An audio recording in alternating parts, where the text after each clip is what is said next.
Hello guys, welcome to knowledge of emporium. आज इस video में हम आप लोगों को M4R5 यानी कि इंटरनेट ऑफ थिंग्स जो आप लोगों का पेपर है उसके कुछ इम्पॉर्टेंट पॉइंट्स बताएंगे जो कि आप लोगों के एग्ज़ाम में हमेशा उस टॉपिक से क्वेश्चंस आते हैं। तो आप लोग एक बार एग्ज़ाम में जाने से पहले ये सभी टॉपिक्स को रिवाइज कर लीजिएगा ताकि आपके उस टॉपिक से रिलेटेड जितने भी क्वेश्चंस आएँ आप लोग उन्हें कर सकें। हमें इस वीडियो को अपलोड करने में काफ़ी लेट हो गया, उसके लिए आई एम सॉरी, बट अभी भी आप लोगों के पास काफ़ी टाइम है, तो आप लोग ये टॉपिक्स को एक बार एग्ज़ाम में जाने से पहले ज़रूर देखिएगा। तो पॉइंट्स को स्टार्ट करने से पहले अगर आप हमारे चैनल में नए हैं तो हमारे इस चैनल को सब्सक्राइब करिए और वीडियो को लाइक ज़रूर कर दीजिएगा।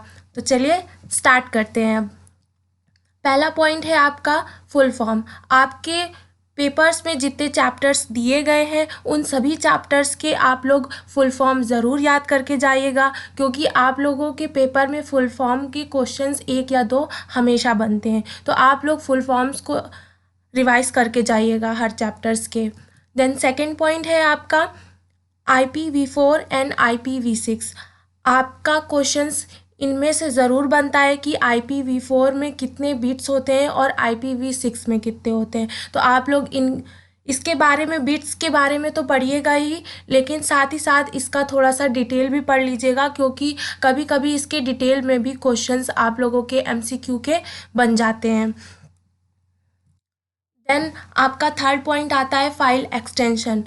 सब लोग जो है वो आर्डिनो के बारे में पढ़ तो लेते हैं, बट इसमें उन्हें ये नहीं पता चलता कि जो वो लोग फाइल बनाते हैं उसे किस एक्सटेंशन के साथ सेव करते हैं। तो आप लोग इस फाइल एक्सटेंशन को याद रखिएगा कि जब भी आप लोग M4R5 में कोई भी प्रोग्राम फाइल बनाते हैं तो उसे सेव करने के लिए जो एक्सटेंशन यूज़ होता है उसे क्या वो बोलते हैं,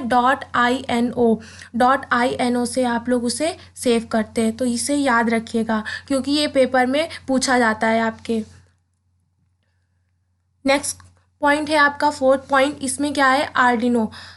आपके पेपर में आर्डिनो के बारे में काफ़ी सारी इन्फॉर्मेशंस हैं, तो आप लोग इन्हें अच्छे से ये वाला टॉपिक पढ़ लीजिएगा। जैसे कि आप लोग जानते हैं कि जो आपका आर्डिनो है वो एक ओपन सोर्स सॉफ्टवेयर है और उसमें जो भी आप लोग प्रोग्राम बनाते हैं तो आप लोग जहाँ प्रोग्राम लिखते हैं उस पेज को आप लोग क्या बोलते हैं, स्केच बोलते हैं। तो ये दो क्वेश्चंस जो हैं वो आर्डिनो से काफ़ी बनते हैं, तो इसे आप लोग याद रखिएगा कि आर्डिनो आपका एक ओपन सोर्स सॉफ्टवेयर है और जहां आप लोग अपने प्रोग्राम को लिखते हैं वो आपका क्या कहलाता है, स्केच कहलाता है। तो ये दो क्वेश्चंस हैं जो कि आपके आर्डिनो से बनते हैं हमेशा पेपर में, तो आप लोग इसे याद रखिएगा। नेक्स्ट पॉइंट आपका देखते हैं, फिफ्थ पॉइंट। इसमें क्या आता है आपका कमेंट। तो जब भी आप लोग अपने प्रोग्राम्स को लिखते हैं तो कभी कभी आप लोग कमेंट्स देते हैं। तो कमेंट देने के लिए आप कौन सा सिंबल यूज़ करते हैं ये आपको पता होना चाहिए। इसमें दो तरह से आप लोग कमेंट दे सकते हैं। पहला ये कि आप लोगों को अगर सिंगल लाइन कमेंट देना है तो उसके लिए आप लोग क्या यूज़ करेंगे, डबल स्लैश का यूज़ करेंगे। लेकिन जब भी आपको अपने प्रोग्राम में मल्टीपल्स लाइन का कमेंट देना होगा तब आप लोग एस्ट्रिक स्लैश एस्ट्रिक, देन उसके बाद जो भी आपको कमेंट लिखना है वो आप अंदर कमेंट लिखेंगे, देन एस्ट्रिक और स्लैश, इसके साथ आप लोग अपने कमेंट को बंद करेंगे। तो ये चीज़ आप याद रखिएगा कि आपके कमेंट्स जो हैं वो स्केच में दो तरीके से दिए जाते हैं। Single line comment double slash से देंगे और मल्टीपल कमेंट्स देना हो तो आप लोग स्लैश और स्टार हैश का यूज़ करेंगे। नेक्स्ट पॉइंट देखते हैं। इसमें क्या है आपका ऑपरेटर्स। तो आपके पेपर्स में काफ़ी सारे ऑपरेटर्स दे रखे हैं, जैसे कि आप लोग देख रहे होंगे। पहला अर्थमेटिकल ऑपरेटर है जिसमें आप लोगों का आता है प्लस माइनस, मल्टीप्लिकेशन, डिवीज़न, और इंक्रीमेंट के लिए आप लोग क्या यूज़ करते हैं, इंक्रीमेंट के लिए आप लोग डबल प्लस का यूज़ करते हैं और डिक्रीमेंट के लिए माइनस माइनस डबल साइन का यूज़ करते हैं। तो ये ध्यान रखिएगा, ये जितने भी सिंबल्स हैं वो आपके किस में आते हैं, अर्थमेटिक ऑपरेटर्स में आते हैं। तो हमेशा ही आपके क्या करेगा कि आपको ऑप्शंस में सिंबल्स दे देगा या फिर इनके नाम लिख देगा और बोलेगा कि इन में से कौन सा अर्थमेटिक ऑपरेटर है। तो आपको पता होना चाहिए कि अर्थमेटिक ऑपरेटर के अंदर आपके कौन कौन से ऑपरेटर्स आते हैं। नेक्स्ट आपका ऑपरेटर जो हो गया वो हो गया असाइनमेंट ऑपरेटर, जिसमें आप लोग इक्वल का यूज़ करते हैं। देन कंपैरिजन ऑपरेटर में आप लोगों का आएगा equal equal, not equal to, greater than equal to और लेस देन इक्वल टू। ये आपका कंपैरिजन ऑपरेटर में आता है।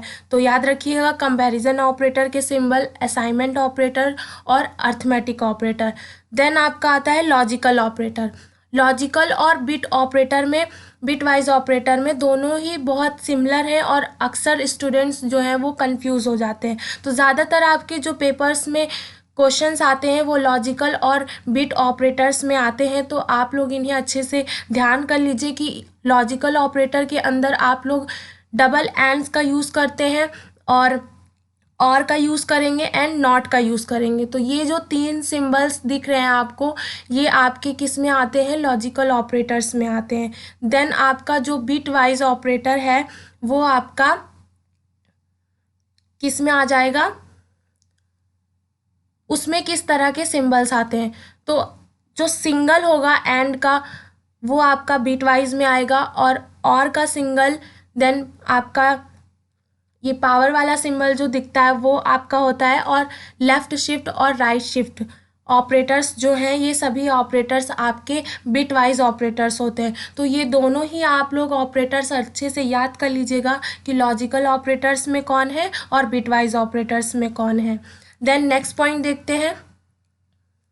नेक्स्ट है आपका आर्टिफिशियल इंटेलिजेंस। सबसे पहले तो आप लोग आर्टिफिशियल इंटेलिजेंस का जो शॉर्ट फॉर्म होता है वो याद कर लीजिएगा कि इसे एआई बोलते हैं, क्योंकि काफ़ी बार एग्ज़ाम में एआई करके पूछा गया है कि एआई जो है वो आपका क्या होता है। 4 ऑप्शंस दे देगा, उसमें आपको पता होना चाहिए कि आर्टिफिशियल इंटेलिजेंस इसका फुल फॉर्म होता है। और नेक्स्ट चीज़ कि आपको आर्टिफिशियल इंटेलिजेंस के बारे में थोड़ा सा आप लोग इसे पढ़ लीजिएगा, क्योंकि इसके अंदर से थोड़ा आपके मल्टीपल चॉइस क्वेश्चन बनते हैं। तो आप लोग आर्टिफिशियल इंटेलिजेंस के बारे में थोड़ा सा पढ़ लीजिएगा, ज़्यादा नहीं। देन नेक्स्ट है आपका बूट नेट। इसी तरह बूट नेट से भी काफ़ी क्वेश्चंस बनते हैं, तो बूट नेट के बारे में पढ़ लीजिएगा। नेक्स्ट पॉइंट है आपका open loop and close loop. यहाँ से आपका एक क्वेश्चन ज़रूर आएगा, क्योंकि पिछली बार भी आपका पेपर में जो ओपन लूप और क्लोज लूप था इससे क्वेश्चन बना था। तो अब की बार भी चांसेस है कि यहाँ से क्वेश्चन बने, क्योंकि इसमें आपका बोल देगा कि जो आपका ओपन लूप है इसमें क्या होता है और क्लोज लूप है उसमें क्या होता है। तो मेन चीज़ ये है कि जो आपका ओपन लूप होता है इसमें आपको फीडबैक नहीं मिलता है, लेकिन जो आपका क्लोज लूप होता है वो उसमें आप लोगों को फीडबैक मिलता है। तो ये पॉइंट इसका की है, तो आप लोग इसे याद रखिएगा कि किस में फीडबैक मिलता है और किस में नहीं मिलता है। और थोड़ा बहुत इसके बारे में आप लोग और पढ़ लीजिएगा ताकि क्वेश्चंस बने तो आप लोग उसे अटेंड कर सकें। नेक्स्ट पॉइंट है आपका OSI। तो OSI में आपकी लेयर्स जितनी होती हैं 7 लेयर्स होती हैं इसमें, इनको आपको पता होना चाहिए कि OSI में 7 लेयर कौन कौन सी होती हैं और उनका वर्क क्या होता है, क्योंकि हमेशा पूछ लेगा कि आपका OSI में कितनी लेयर्स होती हैं। और इसी तरह आपका एक पॉइंट होता है, नेक्स्ट पॉइंट है जो कि आपका TCP में भी लेयर आती हैं जो कि आपकी 4 लेयर होती हैं। तो आपको पता होना चाहिए कि OSI में कितनी लेयर्स और कौन कौन सी आती हैं और TCP में कौन सी लेयर्स आती हैं और कितनी होती है। तो TCP में आपकी 4 होती हैं और OSI में आपकी 7 होती हैं। तो आप लोग इनके नाम पढ़ लीजिएगा, हमने यहाँ पर नाम नहीं लिखे हैं, यहाँ पर आपको बता दिया है कि इस टॉपिक में से आपका ये चीज़ इम्पॉर्टेंट है, तो आप लोग उसे एक बार रिवाइज कर लीजिएगा। नेक्स्ट पॉइंट है आपका स्पेनेट। इसमें भी आप लोग इसके कंटेंट को थोड़ा थोड़ा पढ़ लीजिएगा इसके बारे में। देन डिवाइसेस, सबसे ज़्यादा इम्पॉर्टेंट तो आपका डिवाइसेस है। जब भी आप M4 R5 का पेपर दे रहे हो तो आप लोग डिवाइसेस पढ़ के ज़रूर जाइएगा। जैसे LDR हो गई, LCD हो गई, आर्डिनो हो गया, इन सभी के बारे में आप लोग इनका फुल फॉर्म और इसके डिवाइसेस का वर्क क्या है और ये आउटपुट क्या देता है, सब चीज़ आपको पता होनी चाहिए। जितनी भी डिवाइसेस आपके M4R5 में दे रखी हैं आप लोग उनको अच्छे से पढ़ के जाइएगा, क्योंकि आपके डिवाइसेस से क्वेश्चंस ज़रूर बनेंगे। 100% क्वेश्चन आपके डिवाइसेस से कम आपके क्वेश्चंस 10 क्वेश्चन तो पक्का बनेंगे। तो डिवाइसेस जितनी भी दे रखी हैं आप लोग उन्हें अच्छे से पढ़ लीजिएगा। देन नेक्स्ट है आपका मशीन लर्निंग, ये भी आपका एक टॉपिक है, इसके बारे में भी आप लोग एक बार थोड़ा सा पढ़ लीजिएगा। नेक्स्ट पॉइंट देखते हैं। नेक्स्ट पॉइंट है फंक्शंस आपके थोड़े से दे रखे हैं आपके M4R5 में, तो फंक्शंस भी आप लोग थोड़ा सा रिवाइज कर लीजिएगा कि कौन कौन से फंक्शंस आपके M4R5 में आते हैं और उनका वर्क क्या होता है। एंड नेक्स्ट पॉइंट है शॉर्टकट कीज़। तो शॉर्टकट कीज़ तो आप लोग M1 अगर पेपर दिए होंगे तो आप लोगों ने लर्न करी रही होगी कि शॉर्टकट कीज़ कौन कौन सी होती हैं। तो नॉर्मली इसमें छोटे छोटे शॉर्टकट कीज़ आपके पूछे जाते हैं जो कि आप लोगों को लर्न होंगी, लेकिन एक बार पेपर में जाने से पहले आप लोग उन शॉर्टकट कीज़ को रिवाइज़ कर लीजिएगा, क्योंकि अगर आप रिवाइज़ करके नहीं जाएंगे तो आप लोगों को वहाँ डाउट होगा कि ऑप्शन ये होगा कि ये होगा, क्योंकि एग्ज़ामिनर्स जो होते हैं वो MCQ में क्वेश्चंस जब भी आपको ऑप्शंस देते हैं तो वहाँ पर सिमिलर ऑप्शंस देते हैं, तो आप लोग उन्हें देख करके कंफ्यूज हो जाते हैं। तो एक बार जब आप लोग शॉर्टकट कीज़ को रिवाइज करके जाएंगे तो आपको याद रहेगा कि कौन सी आंसर होगा इसका। तो ये 15 पॉइंट्स थे जो कि आप लोगों के M4R5 पेपर के लिए काफ़ी इम्पॉर्टेंट है। तो हमने जितने भी आप लोगों को टॉपिक्स बताए हैं उन सभी टॉपिक्स को एक बार अच्छे से पढ़ लीजिएगा उनके बारे में, और पेपर में जाने से पहले जब भी आपका जिस भी शिफ्ट में आपका पेपर है उस शिफ्ट से पहले आप लोग एक बार इन सभी टॉपिक्स को रिवाइज कर लीजिएगा। अगर आप इतना भी रिवाइज करके जाते हैं तो आपका 100% है कि आप लोग अपने पेपर में बहुत अच्छा करेंगे। तो ऑल द बेस्ट सभी बच्चों को इस पेपर के लिए। एंड अगर आपको हमारी आज की वीडियो पसंद आई हो तो हमारी इस वीडियो को लाइक शेयर एंड कमेंट करना मत भूलिएगा, और अगर आप हमारे चैनल में नए हैं तो हमारे इस चैनल को सब्सक्राइब कर लीजिए। Thank you for the watching video.